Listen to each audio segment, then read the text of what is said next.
নাহমাদু নুসাল্লি আলা রাসূলিহিল কারীম আম্মা বাদ ফাআউযু বিল্লাহি মিনাশ শাইতানির রাজীম বিসমিল্লাহির রহমানির রহিম ইন্নাকা লাআলা খুলুকিন আযীম সাদাকাল্লাহুল আলিয়্যুল আযীম আল্লাহুম্মা সাল্লি আলা মুহাম্মাদ ওয়া আলা আলি মুহাম্মাদ। জাতীয় ওলামা শায়েখ আইম্মা পরিষদ কর্তৃক আয়োজিত কেমন বাংলাদেশ চাই শীর্ষক আলোচনায় যারা অংশগ্রহণ করেছেন শ্রদ্ধাভাজন সম্মানিত ওলামায়ে কেরাম এবং সর্বস্তরের ভাইয়েরা আমার, কেমন বাংলাদেশ চাই যদি আমাকে প্রশ্ন করা হয়, আমি ইসলামিক বাংলাদেশ চাই।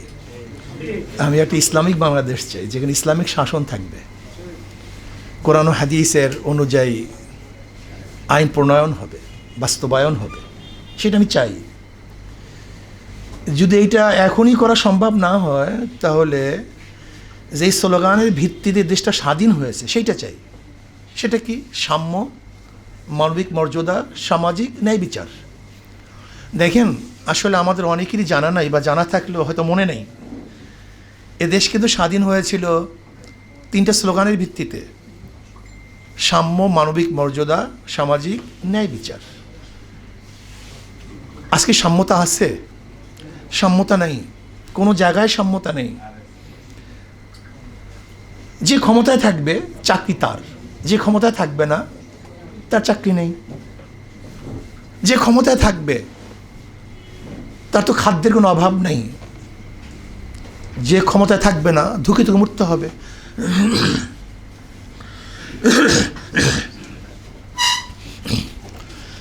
যে ক্ষমতায় থাকবে তার পিয়ন তো 400 কোটি টাকার মালিক হবে, আর যে ক্ষমতায় থাকবে না তাকে রাস্তায় ধুকে ধুকে মরতে হবে। এর নাম কি সাম্যতা? এটা আমরা চাই না, আমরা সাম্যতা চাই। সাম্য, সবাই সমান। বাংলাদেশের নাগরিক বলতে সবার অধিকার সমান, সবার অধিকার সমান। বাকশক্তির অধিকার সমান থাকবে, চাকরির অধিকার সমান থাকবে, বস্ত্রের অধিকার সমান থাকবে, শিক্ষার অধিকার সমান থাকবে, বাসস্থানের অধিকার সমান থাকবে, চিকিৎসার অধিকার সমান থাকবে। এটা আমরা চাই। মানবিক মর্যাদা।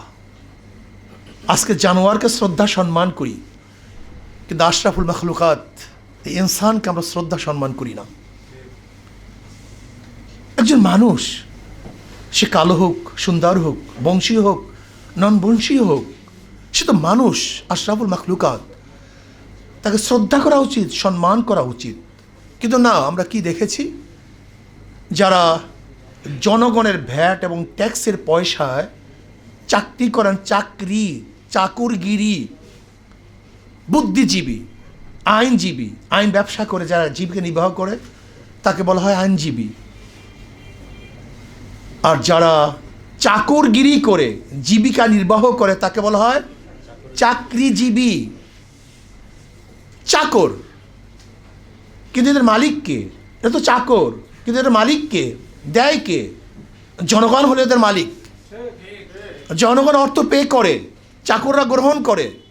অথচ উল্টা হয়ে গেছে, চাকররা মালিক হয়ে গেছে এবং যারা মালিক তাদেরকে চাকর বানিয়ে দিয়েছে।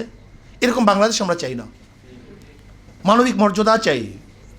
যে যেখানেই বসবেন না কেন অবশ্যই অন্যকে সম্মান করতে হবে, শ্রদ্ধা করতে হবে, মহাব্বত করতে হবে। আমাদেরকে অবশ্যই মনে রাখতে হবে যারা সরকারি চাকুরিজীবী তারা এদেশের মানুষের খেদমতের জন্য, সাহায্য সহযোগিতার জন্য বসেছেন। আধিপত্য বিচার বিস্তার করার জন্য, জুলুম অত্যাচার করার জন্য সেখানে বসেন নেই। এর জন্য আমরা মানবিক মর্যাদা চাই, সামাজিক ন্যায় বিচার চাই। সামাজিক ন্যায় বিচার।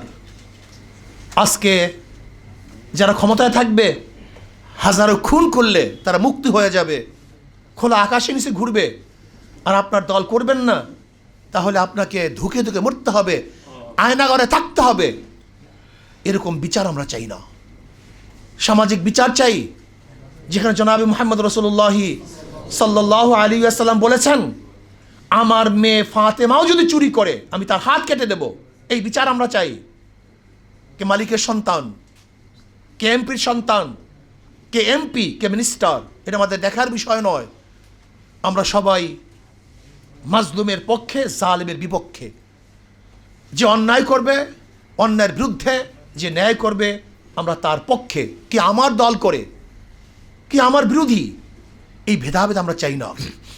আমরা চাই সবাই আমরা অন্যায়ের বিপক্ষে থাকব, ন্যায়ের পক্ষে থাকব। আর এইগুলি বাস্তবায়নের জন্য প্রয়োজন হলো নিজে পরিবর্তনের ভিত্তিতে সমাজকে পরিবর্তন করতে হবে। আমাদের শায়খ মুর্শিদ নব্বরাল্লাহু মারকাদাহু তিনি স্লোগান দিয়েছিলেন, শুধু নেতা নয় নীতির পরিবর্তন চাই, শুধু নেতা নয় নীতির পরিবর্তন চাই। স্পষ্ট বলবো, যদি ওসির চেয়ার পরিবর্তন হয় তার মাধ্যমে দুর্নীতি বন্ধ হবে না। যদি এসপির চেয়ার পরিবর্তন হয়, ডিসির চেয়ার পরিবর্তন হয়, সচিবের চেয়ার পরিবর্তন হয়, এই শুধু চেয়ার পরিবর্তন হলেই কোনোদিন দুর্নীতি মুক্ত দেশ দেখব না, যতক্ষণ পর্যন্ত ওই ডিসি সাহেব, এসপি সাহেব, ওসি সাহেবের চরিত্র এবং নীতির পরিবর্তন না হবে। নয়তো আমরা কি দেখেছি, ওসি তো বারবার পরিবর্তন হয়েছে কিন্তু ঘুষ কি বন্ধ হয়েছে? এর কারণটা কি? ওসি পরিবর্তন হয়েছে, ঘুষ বন্ধ না হওয়ার কারণটা কি? সবাই ঘুষখোর ওসি, বিদায় ঘুষ পরিবর্তন হয়নি, শুধু চেয়ার পরিবর্তন হয়েছে। বহুত সরকার আমরা দেখেছি কিন্তু দুর্নীতি কি বন্ধ হয়েছে? কারণটা কি? এক সরকার যাওয়ার পরে আর এক সরকার, সেও দুর্নীতিবাজ, এর জন্য দুর্নীতি বন্ধ হয়নি। আপনারা কি দেখেছেন 5ই আগস্ট নতুন স্বাধীনতা পাওয়ার পরে মাত্র 2-3 দিনের মধ্যে দেশের অবস্থা কি করেছে? কারা ঘর বাড়ি জ্বালিয়ে দিয়েছে, কারা চুরি করেছে, কারা ডাকাতি করেছে, কারা সমস্ত সম্পত্তি দখল করেছে, ঘাটগুলি দখল করেছে। যারা দখলদার, ডাকাত, লুটেরা, যারা আগুন দেয়, এদের মাধ্যমে দেশ কোনোদিন আদর্শবান নীতিবান হতে পারে না। এর জন্য আমরা চাই নীতির পরিবর্তন, শুধু নেতার পরিবর্তন নয়। সুন্দর একটা উদাহরণ দিতে চাই। এ, বি, সি, 3 জনের 3টা নাম। এ একজনের নাম, বি, সি। এও চোর, বিও চোর, সিও চোর। ক্ষমতায় আসে এ, সে কি করবে?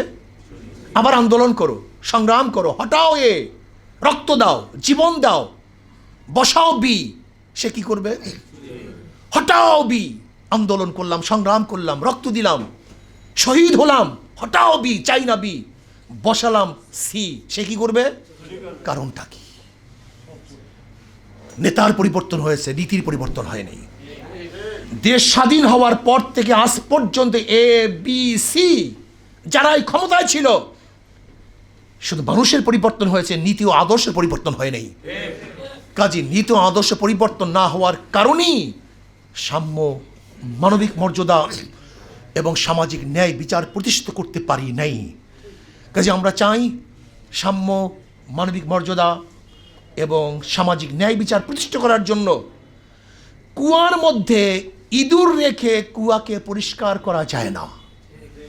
কুয়ার মধ্যে ময়লা রেখে, অপবিত্র জিনিস রেখে 1000 বার কুয়ার পানি সেচলেও কুয়া পরিষ্কার হবে না। এখন সবচেয়ে মনে রাখতে হবে, বাংলাদেশের সংবিধানের মধ্যে হলো ময়লা, সংবিধানের মধ্যে আবর্জনা। এই সংবিধান পরিবর্তন করার আগ পর্যন্ত কোনোদিন নীতি ও আদর্শ পরিবর্তন হবে না। এই জন্য আসুন আমরা সাম্য, মানবিক মর্যাদা এবং সামাজিক ন্যায় বিচার একটা আদর্শবান রাষ্ট্র চাই। এই জন্য নিজেকে করতে হবে, নিজেকে পরিবর্তন করতে হবে। আর শ্রদ্ধাভাজন ওলামায়ে কেরাম গিয়ে বলবো, শ্রদ্ধাভাজন ওলামায়ে কেরাম, আমি 5ই আগস্টের এই আন্দোলনের আগে একটা বক্তৃতা দিয়েছিলাম, যদি এই আন্দোলনে আপনারা সম্পৃক্ত না থাকেন তাহলে ইতিহাস থেকে আপনারা আবার বিচ্ছিন্ন হয়ে যাবেন। আমাদের সম্মানিত ওলামায়ে কেরামের সবচেয়ে বড় সমস্যা হলো এই, তারা সময় বুঝে কাজ করতে পারে না, সময় বুঝে কাজ করতে পারে না, কখন কোন কাজ করতে হবে। আল্লাহ না করুক যদি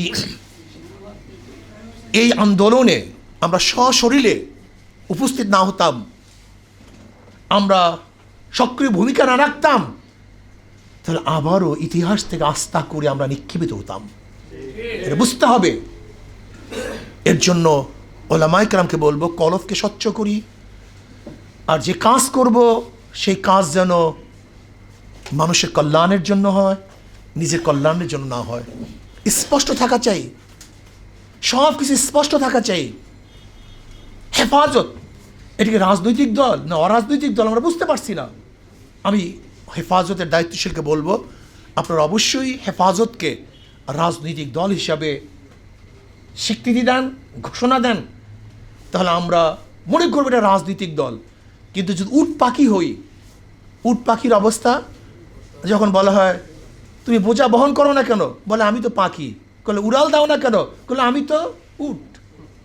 এরকম না, স্পষ্ট করতে হবে, এটা আমাদের সমস্যা, এটা সমস্যা। আমি অরাজনৈতিক দল যদি প্রোগ্রাম দিই রাজনীতিক, সমস্যা হয়। এর জন্য আমি আমার শ্রদ্ধাভাজন সেরেতাজ ওলামায়ে কেরামকে বলবো, যে কাজ করব স্পষ্ট বলবো আমি এই কাজ করতে চাই, এইটা আমার এই কাজ।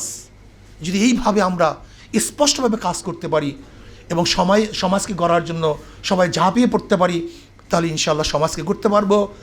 আর এই আন্দোলনে, এই বৈষম্য বিরোধী আন্দোলনে এবার ওলামায়ে কেরামের ভূমিকা, তোলাবাদের ভূমিকা সবচেয়ে বেশি ছিল, সর্বজ্ঞ ছিল, এবং আমার সশরীরে আন্দোলনে ঝাঁপিয়ে পড়েছিলাম।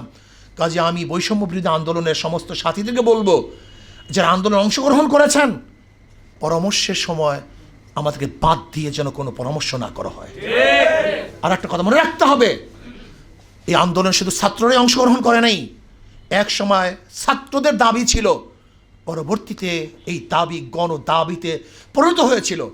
ছাত্ররা প্রথম তো সরকার হঠাৎ আন্দোলনের ঘোষণা দেয় নাই, তারা কোঠা সংস্কার করতে চেয়েছিল, কিন্তু পরবর্তীতে এই আন্দোলন গণ আন্দোলনে পরিণত হয়েছে। কাজে গণমানুষের সাথে পরামর্শ ছাড়া, ওলামায়ে কেরামের সাথে পরামর্শ ছাড়া এই আন্দোলনে আমরা যে সম্পৃক্ততা ছিলাম, আপনি চিন্তাও করতে পারবেন না। আমাদের ভূমিকা যা ছিল, আপনি দেখুন, যখন কেউ ভূমিকা পালন করে নাই, আমরা তখন ভূমিকা পালন করেছিলাম। এই শেখ হাসিনার বিরুদ্ধে যখন কেউ কথা বলতে পারে নাই, তখন আমরা রাস্তায় কথা বলেছিলাম এবং বলেছিলাম আল্লাহ যেন এই দুই চোখে গজব পড়বে সেটা যেন দেখতে পারি। আল্লাহ পাক রব্বুল আলামিন তা কবুল করেছেন। আমরা বলেছিলাম ভারত, আপনার সেনাপতি, আপনার বিমান বাহিনী, আপনার পুলিশ বাহিনী, আপনার ভারত, চীন, রাশিয়া আপনাকে রক্ষা করতে পারবে না। আল্লাহ পাক রব্বুল আলামিন স্বচক্ষে তা দেখিয়ে নিয়েছেন। এখন আল্লাহর কাছে দোয়া করি, আল্লাহ যেন এই দুই চোখে ইসলামের হুকুমতও দেখান। আল্লাহ আমাকে এবং আমাদের সবাইকে কবুল করেন।